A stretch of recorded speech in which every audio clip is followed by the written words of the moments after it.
berkenaan dengan kewenangan mahkamah serta eksepsi pihak terkait mengenai tenggang waktu pengajuan permohonan dan kedudukan hukum adalah tidak beralasan menurut hukum. Mahkamah berwenang mengadili permohonan aku. Permohonan diajukan masih dalam tenggang waktu yang ditentukan oleh peraturan perundang-undangan. Pemohon memiliki kedudukan hukum untuk mengajukan permohonan aku. Eksepsi termohon berkenaan dengan pokok permohonan adalah tidak beralasan menurut hukum. Permohonan pemohon tidak beralasan hukum untuk seluruhnya. Berdasarkan Undang-Undang Dasar Negara Indonesia tahun 1945, Undang-Undang Nomor 24 Tahun 2003 tentang Mahkamah Konstitusi, sebagaimana telah diubah terakhir dengan Undang-Undang Nomor 7 Tahun 2020 dan seterusnya dianggap dibacakan. Amar putusan mengadili dalam eksepsi, menolak eksepsi termohon dan pihak terkait untuk seluruhnya. Dalam pokok permohonan, menolak permohonan pemohon untuk seluruhnya. Pendapat berbeda atau dissenting opinion. Terhadap putusan Mahkamah Konstitusi aku terdapat pendapat berbeda atau dissenting opinion dari 3 orang hakim konstitusi, yaitu Hakim Konstitusial di Isra, Hakim Konstitusi Eni Nurbaningsih, dan Hakim Konstitusi Arif Hidayat sebagai berikut. Dipersilahkan. Terima kasih Pak Ketua. Saya hanya akan bacakan ringkasan dari dissenting ini.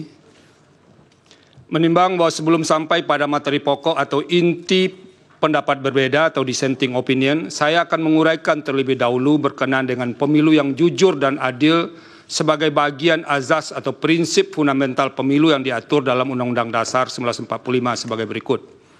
Setelah membaca Undang-Undang Dasar 1945 secara komprehensif, dapat dipahami bahwa sistem politik demokrasi yang hendak dibangun adalah demokrasi yang bermartabat dalam kerangka persatuan dan kesatuan bangsa.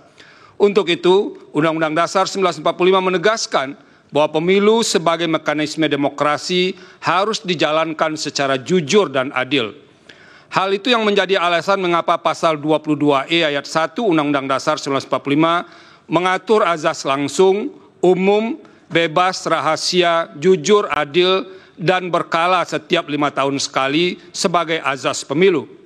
Norma tersebut merupakan azas atau prinsip dasar kontestasi pemilu yang mesti dilaksanakan agar sistem demokrasi yang dicita-citakan Undang-Undang Dasar 1945 dapat dicapai.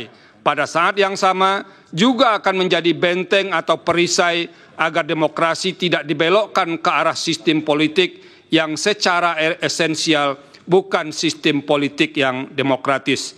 Paragraf berikutnya dianggap dibacakan. Berbagai prinsip dan kriteria pemilu jujur dan adil, serta kemungkinan adanya malpraktek yang akan terjadi dalam pemilu sebagaimana telah diuraikan di atas, dapat dipahami tidak cukup sekadar diukur dari aspek aturan dan tersedianya mekanisme penyelesaian masalah hukum pemilu, melainkan juga mencakup aspek kesetaraan hak warga negara dan kontestasi yang bebas serta harus berada dalam level yang sama, same level of playing field. Dengan demikian, persaingan yang bebas dan adil antar peserta dimaknai sebagai suatu kontestasi yang harus dimulai dan berada pada titik awal yang satu level atau sama level. Tak hanya itu, dalam kontestasi, persaingan yang adil dan jujur dipahami pula sebagai upaya menempatkan hak pilih warga negara sebagai hak konstitusional atau constitutional rights yang harus dihormati secara setara tanpa adanya sikap dan tindakan curang di dalamnya. Berdasarkan kerangka teori sebagaimana diulas di atas, maka konsep pemilu jujur dan adil yang dikehendaki Undang-Undang Dasar 1945 dapat dibagi menjadi 2, yaitu pemilu jujur dan adil secara prosedural, serta pemilu jujur dan adil secara substansial. Selanjutnya dianggap dibacakan. Melampaui batas keadilan prosedural, azas jujur dan adil dalam pasal 22E ayat 1 Undang-Undang Dasar 1945 tidak hendak berhenti pada batas keadilan prosedur semata. Jujur dan adil dalam norma konstitusi tersebut menghendaki sebuah keadilan substantif. Bila mana hanya sebatas keadilan prosedural, Azas pemilu jujur dan adil dalam Undang-Undang Dasar 1945 tersebut tidak akan pernah hadir. Sebab pemilu pada masa Orde Baru pun berjalan memenuhi segala prosedur yang ada, yang dilaksanakan memenuhi standar mekanisme yang ditentukan dalam Undang-Undang Pemilu ketika itu. Namun secara empirik, pemilu Orde Baru tetap dinilai curang karena secara substansial pelaksanaan pemilunya berjalan dengan tidak fair, baik karena faktor pemihakan pemerintah pada salah satu kontestan pemilu maupun karena faktor praktek penyelenggaraan pemilu yang tidak memberi ruang kontestasi yang adil bagi semua kontestan pemilu. Oleh karena itu, azas jujur dan adil dalam norma pasal 22E ayat 1 Undang-Undang Dasar 1945 menghendaki sebuah keadilan dan kejujuran pemilu yang lebih material. Jujur dan adil yang dikehendaki bukan hanya sekadar sikap patuh pada aturan, melainkan sikap tidak berlaku curang, tidak berbohong, dan tidak memanipulasi atau memanfaatkan celah hukum atau kelemahan aturan hukum yang ada untuk melakukan tindakan yang secara esensial merupakan praktek curam dalam sebuah kontestasi. Artinya, jujur dan adil dalam pemilu yang diinginkan konstitusi mencapai sesuatu yang bersifat hakiki dari arti kejujuran keadilan itu sendiri. Dalam arti, ukuran kejujuran dan adil bukan sebatas melihat dari sisi formalitas prosedur hukum, melainkan juga mencakup aspek yang berada di atas hukum, yaitu etika in casu etika dalam kontestasi pemilu. Etika dimaksud meliputi aspek bagaimana aturan main pemilu dirumuskan, proses pelaksanaan yang tunduk pada sikap jujur dari semua pihak, dan kehendak untuk menahan diri oleh semua pihak untuk tidak memanfaatkan kelemahan hukum pemilu untuk berlaku curang. Pemilu jujur dan adil sesuai dengan kehendak konstitusi adalah pemilu yang diikuti dengan sikap penuh ketulusan dan tidak berbohong, tidak curang, dan tidak memanipulasi dengan jalan apapun. Pemilu jujur dan adil adalah pemilu yang diikuti dengan sikap apa adanya, di mana antara pemilih dan calon yang dipilih sama sekali tidak terikat oleh sebuah praktek transaksi politik yang tidak didasarkan pada sikap dan tindakan yang mencederai kejujuran dan keadilan pemilu, sehingga bermuara pada rusaknya pemilu yang berintegritas. Menimbang bahwa berkenaan dengan semangat untuk mewujudkan azas jujur dan adil tersebut, sebagaimana telah ditegaskan dalam putusan akuo dan telah dipraktekkan serta menjadi pendirian sejak memutus perselisihan tentang hasil pemilu presiden dan wakil presiden 2004, Mahkamah tidak hanya memutus sebatas angka-angka statistik semata. Apabila Mahkamah dipasung dan dibatasi itu hanya menilai atau memeriksa angka semata, sama saja dengan menurunkan derajat amanah konstitusi dalam menjaga nilai-nilai konstitusi atau constitutional values dan prinsip-prinsip demokrasi, democratic principles. Secara empirik, Mahkamah tidak membatasi diri untuk hanya memeriksa dugaan kesalahan penghitungan atau perbedaan selisih suara semata. Dalam hal ini, untuk mewujudkan roh pasal 24 ayat 1 Undang-Undang Dasar 1945, dalam menyelenggarakan peradilan guna menegakkan hukum dan keadilan, Mahkamah tidak memasung dirinya dengan tafsir sempit, hanya sebatas angka. Jikalau Mahkamah memasung dirinya hanya sebatas angka, upaya mewujudkan pemilu berintegritas tidak ubahnya seperti mencari jarum dalam tumpukan jerami. Oleh karena itu, perdebatan perihal apakah Mahkamah hanya berwenang untuk memeriksa perselisihan angka saja harus diakhiri. Sebagai peradilan konstitusi, Mahkamah akan terus dan harus terus berfokus pada memeriksa berbagai persoalan yang dapat memengaruhi hasil pemilu. Selain itu, saya menyadari konstrain waktu dalam proses pembuktian dalam persidangan perselisihan hasil pemilu presiden dan wakil presiden sangat terbatas dan relatif sangat singkat. Oleh karena itu, sebagai seorang hakim, saya memandang bahwa karakteristik pembuktian tersebut harus ditempatkan dalam kerangka untuk memberikan atau menumbuhkan keyakinan hakim dengan menggunakan standar yang tidak mungkin disamakan dengan pembuktian material yang ketat menggunakan prinsip beyond a reasonable doubt. Namun demikian, hakim tidak boleh memutus tanpa adanya dasar bukti sama sekali. Akan tetapi seorang hakim konstitusi dapat memutus sepanjang bukti yang ada dan fakta yang diperoleh dalam persidangan masih relevan serta menambah keyakinan pada diri hakim dalam menjalankan fungsi peradilan konstitusi sebagai amanat pasal 24C ayat 1 Undang-Undang Dasar 1945. Menimbang bahwa sekalipun tidak tunduk pada persoalan angka semata, dalam putusan aku, Mahkamah telah menyatakan permohonan pemohon tidak beralasan menurut hukum untuk seluruhnya. Terhadap pertimbangan hukum Mahkamah dalam menanggapi dalil-dalil pemohon, pada pokoknya saya memiliki posisi hukum serupa pada sebagian isu tersebut, terkecuali untuk beberapa persoalan yang menjadi tumpuan perhatian saya, termasuk sebagian argumentasi dalam permohonan.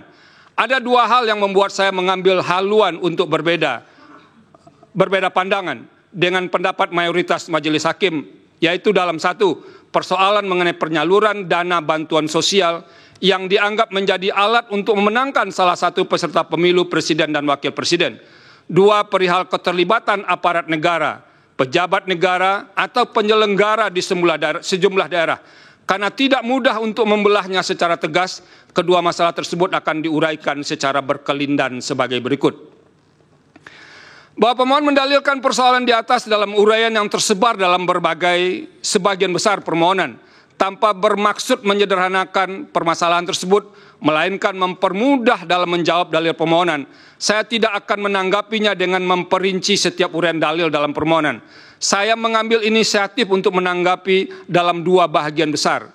Pertama, melihat aspek dalil dan fakta yang dikemukakan secara konkret dan spesifik, kemudian melihatnya secara umum dalam konteks pengelolaan anggaran negara dan pelaksanaan program pemerintah dalam kurun waktu yang berdekatan dengan penyelenggaraan pemilu. Dalam permohonannya, pemohon mengungkapkan fakta dan kejadian tertentu secara spesifik, yaitu dukungan yang diberikan Presiden terhadap pihak terkait, pasangan calon Presiden dan Wakil Presiden nomor urut 2. Dukungan dimaksud sebagaimana dalil pemohon dilakukan dengan cara mengalokasikan anggaran negara tertentu dan diwujudkan melalui pelaksanaan program pemerintah berupa penyaluran dana bantuan sosial. Ditambahkan oleh pemohon, salah satu mekanisme penyaluran dana bantuan sosial dilakukan dan atau dikemas beriringan dengan kunjungan kerja Presiden ke beberapa daerah. Cara demikian umum pemohon merupakan bentuk kampanye terselubung dan memberi kontribusi besar atau signifikan terhadap penambahan suara pasangan calon presiden dan wakil presiden nomor urut 2. Selanjutnya dianggap dibacakan. Namun demikian, fakta konkret sebagaimana menjadi objek penilaian di atas tidak bisa dilepaskan secara kontekstual atas pengaruh dari unsur-unsur lain yang menimbulkan hubungan sebab akibat.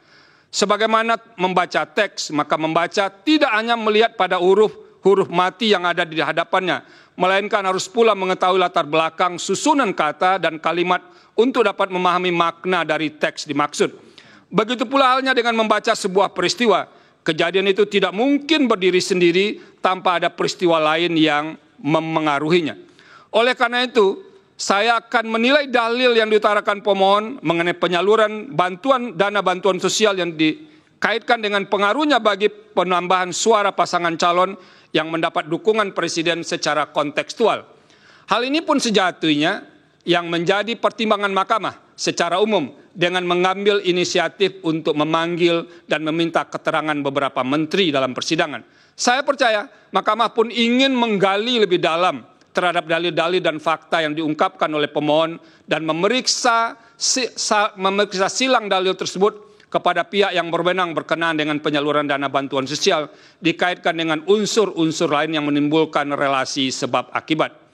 Ada beberapa hal penting yang menjadi pertimbangan saya terkait dengan isu penggunaan bantuan sosial untuk menilainya dalam konteks yang lebih umum, yaitu mengenai hakikat keuangan negara atau anggaran negara dan tugas pemerintahan serta pelaksanaan program pemerintah yang diimplementasikan berhimpitan dengan waktu penyelenggaraan pemilu, inkasu tahap kampanye dan pemungutan suara.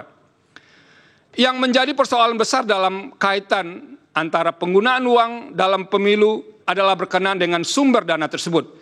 Jikalau uang yang digunakan peserta pemilu bersumber dari keuangan publik atau anggaran negara, maka derajat persoalan yang harus dihadapi akan bertambah berkali lipat. Sebab penggunaan keuangan negara yang tidak sesuai dan dapat diartikan sebagai penyalahgunaan kekuasaan. Padahal secara konstitusional, hakikat keuangan negara harus dipergunakan bagi kepentingan umum yang sebesar-besarnya kemakmuran rakyat. Pasal 23 ayat 1 Undang-Undang Dasar 1945, tanpa boleh ditunggangi untuk kepentingan yang bersifat pribadi maupun segelintir kelompok. Selanjutnya dianggap dibacakan. Dalam konteks penyelenggaraan pemilu presiden dan wakil presiden tahun 2024, program pemerintah tidak sepenuhnya dapat dilekatkan dengan aspek teoritis dalam konsep political budget cycle, sebab tidak terdapat petahana dalam pemilihan presiden dan wakil presiden. Presiden yang saat ini memegang jabatan tidak menjadi peserta pemilu, meskipun sebagai pribadi orang yang sedang memegang jabatan tersebut tetap memiliki hak untuk memberikan dukungan politiknya kepada salah satu pasangan calon peserta pemilihan. Konsekuensinya, ia juga diberi dan memiliki kesempatan untuk melakukan kampanye dalam rangka mempengaruhi pemilih untuk memberikan suaranya kepada pasangan calon yang didukungnya. Akan tetapi, dukungan tersebut semestinya adalah dalam kapasitasnya sebagai pribadi dan bukan sebagai pemegang kekuasaan pemerintah yang masih harus menyelesaikan program-program pemerintahannya. Pada titik inilah kemudian yang menjadi sulit untuk menilai tindakan seorang presiden sebelum dan selama penyelenggaraan pemilu. Dalam hal ini, orang yang memegang jabatan tertinggi di jajaran pemerintahan tersebut dapat saja berdalih bahwa percepatan program yang dilakukannya adalah dalam rangka menyelesaikan program pemerintahan yang akan habis masa jabatannya. Namun program dimaksud pun dapat digunakan sebagai kamuflase dan dimanfaatkan sekaligus sebagai piranti dalam memberikan dukungan atas pasangan calon peserta pemilihan presiden dan wakil presiden. Dalam upaya menilai dan memutus persoalan ini, dengan memeriksa secara saksama bukti-bukti yang disampaikan oleh para pihak dalam persidangan, ditambah dengan keterangan yang disampaikan oleh para menteri. Fakta persidangan menunjukkan bahwa aturan prosedural pengelolaan anggaran negara telah dilalui secara patut dan layak sehingga dalam proses dan tata kelola tidak mengindikasikan ada kesalahan administrasi. Namun demikian, tugas utama seorang hakim adalah memutus perkara yang diajukan kepadanya, ke hadapannya secara adil. Selain itu, hakim harus menemukan kebenaran sesuai dengan fakta dan didukung oleh bukti yang meyakinkan. Dalam menjalankan kewenangan untuk memutus perselisihan hasil pemilu presiden dan wakil presiden, pemeriksaan persidangan yang dilakukan mahkamah didominasi oleh karakteristik untuk melakukan penilaian terhadap fakta atau judek faksi. Terlebih apabila dalam dalil-dalil yang diajukan pemohon mengemukakan argumentasi atas terjadinya pelanggaran pada aturan pemilu, fakta tersebut pun sedapat mungkin diukur berdasarkan norma dalam aturan hukum pemilu. Saya meyakini bahwa tidak ada hukum, saya meyakini bahwa tidak ada aturan hukum yang sempurna, terlebih sempurna, kecuali hukum yang dibuat oleh yang Maha Kuasa. Aturan hukum yang disebut amat lengkap dan mengatur secara rinci setiap tindakan manusia hanyalah klaim dari pembentuknya semata. Senantiasa akan ada dan ditemukan celah aturan hukum dan kemudian dapat dimanfaatkan untuk memenuhi kepentingan pribadi dan terlindung dari ancaman pelanggaran norma hukum. Begitu pula halnya dengan hukum pemilu. Ada celah hukum dalam hal aturan mengenai penggunaan anggaran negara melalui pengejawantahan program pemerintah pada masa yang berdekatan atau berhimpitan dengan penyelenggaraan pemilu. Di samping itu, pada kasus pemilu presiden dan wakil presiden tahun 2024 pun terdapat kekhususan dalam hal posisi presiden yang bukan berstatus sebagai petahana, bukan menjadi pihak yang terlibat sebagai peserta pemilu, melainkan sebagai pihak yang dinilai memberikan dukungan terhadap salah satu pasangan calon. Hal ini memicu pandangan kritis yang disampaikan oleh sebagian kelompok masyarakat. Dampak yang dikhawatirkan adalah peserta pemilu tidak bermain pada lapangan kontestasi yang sama. Terlebih fakta hukum yang ada di sekitar atau pada tahap kampanye berlangsung, kunjungan presiden ke daerah menunjukkan peningkatan intensitas dibandingkan biasanya. Faktor yang mendukung hal tersebut antara lain adalah keadaan adanya celah aturan hukum dalam undang-undang pemilu yang berpeluang dimanfaatkan. Perumpamaan kondisi demikian ibarat banyak orang melihat asap mengepul membubung tinggi, tapi tiada satu pun yang dapat menemukan titik api yang menjadi sumber asap itu. Pada titik inilah moralitas atau etika memainkan peran penting agar tidak memanfaatkan celah atau kekosongan aturan hukum, legal loopholes, Bagaimanapun dampak dari dukungan tersebut kepada salah satu peserta pemilu menyebabkan ketidaksetaraan peserta dalam kontestasi perebutan suara rakyat. Padahal salah satu bentuk nyata perwujudan azas adil dalam pemilu adalah adanya upaya para peserta pemilu berada pada posisi yang setara. Suasana kebatinan demikian seharusnya dipahami semua penyelenggara pemilu dan pejabat negara untuk menerapkan standar etika tertinggi, the highest moral standard. Berdasarkan pertimbangan di atas, secara kelembagaan, saya memahami posisi mahkamah atau mayoritas hakim yang terkendala oleh banyak pertimbangan, terutama soal bukti dan penilaian atas bukti yang sehingga tidak dapat bergerak lebih jauh. Namun demikian, secara pribadi, sebagai hakim, saya memiliki keyakinan yang berbeda. Saya ulangi, maaf. Namun demikian, secara pribadi, sebagai hakim, saya memiliki keyakinan yang berbeda dengan sebagian hakim yang lain.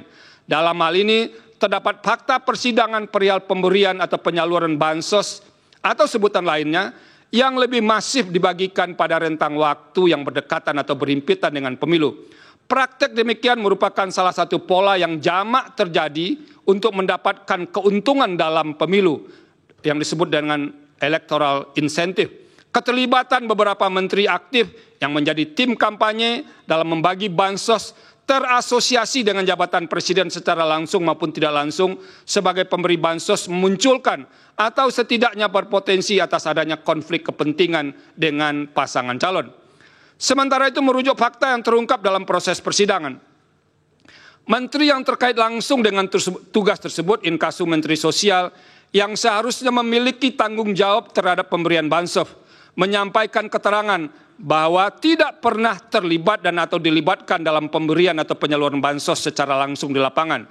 Selain itu diperoleh pula fakta dalam persidangan bahwa terdapat sejumlah menteri aktif yang membagikan bansos kepada masyarakat, terutama selama periode kampanye. Kunjungan ke masyarakat itu hampir selalu menyampaikan pesan bersayap yang dapat dimaknai sebagai bentuk dukungan atau kampanye terselubung bagi pasangan calon tertentu. Padahal ketika kegiatan para menteri membagikan dana bansos atau dana lain yang berasal dari APBN, norma pasal 281 ayat 1 Undang-Undang Pemilu antara lain menyatakan, menteri harus memenuhi ketentuan, tidak menggunakan fasilitas dalam jabatannya, kecuali fasilitas pengamanan bagi pejabat negara, sebagaimana diatur dalam ketentuan peraturan perundang-undangan, dan menjalani cuti di luar tanggungan negara. Berdasarkan pertimbangan hukum dan fakta tersebut, pembagian bansos atau nama lainnya untuk kepentingan elektoral menjadi tidak mungkin untuk dinafikan sama sekali. Oleh karena itu, saya mengemban kewajiban moral atau moral obligation untuk mengingatkan guna mengantisipasi dan mencegah terjadinya pengulangan atas keadaan serupa dalam setiap kontestasi pemilu. Terlebih dalam waktu dekat yang hanya berselang berbilang bulan dan akan dilaksanakan pemilihan kepala daerah dan wakil kepala daerah serentak secara nasional. Penggunaan anggaran negara atau daerah oleh petahana, pejabat negara atau oleh kepala daerah demi memenangkan salah satu peserta pemilihan yang didukungnya dapat dimanfaatkan sebagai celah hukum dan dapat ditiru menjadi bahagian dari strategi pemilihan. Dengan menyatakan dalil akuo terbukti, maka akan menjadi pesan jelas dan efek kejut, deterrent efek kepada semua calon kontestan dalam pemilihan kepala daerah dan wakil kepala daerah bulan November 2024 yang akan datang untuk tidak melakukan hal serupa. Dengan demikian, saya berkeyakinan bahwa dalil pemohon terkait dengan politisasi bansos beralasan menurut hukum. Bahwa dalam kaitan dengan dalil di atas, pemohon mengemukakan beragam tindakan yang dilakukan oleh aparat atau penyelenggara negara disertai dengan alat bukti untuk mendukung argumentasinya. Dalam persidangan, termohon telah menyampaikan sanggahan terhadap beberapa dalil yang disampaikan pemohon, dan Bawaslu serta pihak terkait pun telah memberikan keterangan serta bantahan ihwal dalil akuo. Salah satu posisi atau jabatan pemerintah yang kerap muncul dalam fakta persidangan adalah persoalan netralitas penjabat atau PJ kepala daerah dalam proses pemilu. Sebagaimana kita pahami, PJ kepala daerah yang terdapat di sekitar PJ kepala daerah yang terdapat di sekitar tahapan pemilu 2024 ini maaf tolong diperbaiki 2024, termasuk pemilu presiden dan wakil presiden merupakan konsekuensi masa transisi menuju penyelenggaraan pemilihan kepala daerah dan wakil kepala daerah serentak pada bulan November 2024. Sebagai PJ kepala daerah, mereka bukan berasal dari hasil pemilu, tapi ditunjuk oleh pejabat yang berwenang, inkasu Menteri Dalam Negeri atau Presiden. Secara normatif, eksistensi PJ kepala daerah didasarkan pada norma 201 ayat 9, ayat 10, dan ayat 11 Undang-Undang 10 2016. Artinya, pengisian PJ kepala daerah telah direncanakan dan diatur jauh sebelum penyelenggaraan pemilu 2024. Selain berkenaan dengan PJ, kepala daerah, kepala desa termasuk salah satu aparatur negara yang kerap didalilkan pemohon, khususnya terkait dengan netralitas aparatur penyelenggara. Ikhwal hal tersebut didasarkan pada fakta di persidangan, terdapat banyak laporan kepada pengawas pemilu terkait dengan netralitas PJ kepala daerah, karena dinilai memihak kepada salah satu pasangan calon. Selain itu, pengerahan kepala desa pun menjadi fakta yang dilaporkan dan juga muncul di persidangan. Setelah membaca keterangan Bawaslu dan fakta yang terungkap di persidangan, serta mencermati alat bukti para pihak secara saksama, saya menemukan bahwa terdapat masalah netralitas PJ kepala daerah dan pengerahan kepala desa yang terjadi, antara lain di Sumatera Utara, Jakarta, Banten, Jawa Tengah, Kalimantan Barat, dan Sulawesi Selatan. Adapun bentuk ketidaknetralan PJ kepala daerah diantaranya berupa penggerakan ASN, pengalokasian sebagian dana desa sebagai dana kampanye, ajakan terbuka untuk memilih pasangan calon yang memiliki komitmen untuk melanjutkan IKN, pembagian bantuan sosial atau bantuan lainnya kepada para pemilih dengan menggunakan kantong yang identik dengan identitas pasangan calon tertentu, penyelenggaraan kegiatan massal dengan menggunakan baju dan kostum yang menonjolkan keberpihakan kepada pasangan calon tertentu, pemasangan alat peraga kampanye di kantor-kantor pemerintah daerah, serta ajakan untuk memilih pasangan calon di media sosial dan gedung milik pemerintah. Selain soal netralitas PJ kepala daerah, terungkap juga sebagai fakta di persidangan adanya pengerahan atau mobilisasi kepala desa, antara lain seperti di Jakarta dan di Jawa Tengah. Berbagai bentuk ketidaknetralan tersebut telah dilaporkan kepada Bawaslu dan sebagiannya terbukti. Terhadap laporan yang terbukti tersebut, Bawaslu telah merekomendasikan kepada instansi terkait seperti Komisi Aparatur Sipil Negara untuk menindaklanjuti karena terbukti melanggar peraturan perundang-undangan lainnya. Berkaitan dengan ketidaknetralan tersebut, KSN pernah merilis hasil survei pada Desember 2023 yang menunjukkan bahwa sebagian PJ kepala daerah dinilai belum optimal dalam pengawalan netralitas ASN. Salah satu penyebab utamanya adalah intervensi politik sehingga membuat ASN melanggar netralitas. Sementara itu sebagian laporan yang disampaikan kepada Bawaslu dinilai tidak terbukti karena tidak memenuhi syarat formil atau material. Namun Bawaslu tidak memberitahu kekurang lengkapan syarat dimaksud. Hal demikian sebenarnya dapat dipandang sebagai cara Bawaslu menghindar untuk memeriksa substansi laporan yang berkenaan dengan pelanggaran pemilu. Meskipun demikian, saya berkeyakinan bahwa telah terjadi ketidaknetralan sebagian PJ kepala daerah, termasuk perangkat daerah, yang menyebabkan pemilu tidak berlangsung secara jujur dan adil. Semua ini bermuara pada tidak terselenggaranya pemilu yang berintegritas. Dengan demikian, dalil pemohon aku beralasan menurut hukum. Menimbang bahwa berdasarkan seluruh pertimbangan hukum di atas, dalil pemohon sepanjang berkenaan dengan politisasi bansos dan mobilisasi aparat atau aparatur negara, penyelenggara negara adalah beralasan menurut hukum. Oleh karena itu, demi menjaga integritas penyelenggaraan pemilu yang jujur dan adil, maka seharusnya Mahkamah memerintahkan untuk melakukan pemungutan suara ulang di beberapa daerah sebagaimana yang disebut dalam pertimbangan hukum di atas. Terima kasih. Yang Mulia, Prof. Eni. Terima kasih. Nimbang bahwa Mahkamah dalam putusan aku telah menyatakan menolak permohonan pemohon itu seluruhnya. Artinya semua dalil yang telah dikemukakan dalam permohonan pemohon telah dinyatakan tidak terbukti oleh Mahkamah. Namun demikian, mengenai dalil adanya keterlibatan dan atau mobilisasi pejabat atau aparat negara termasuk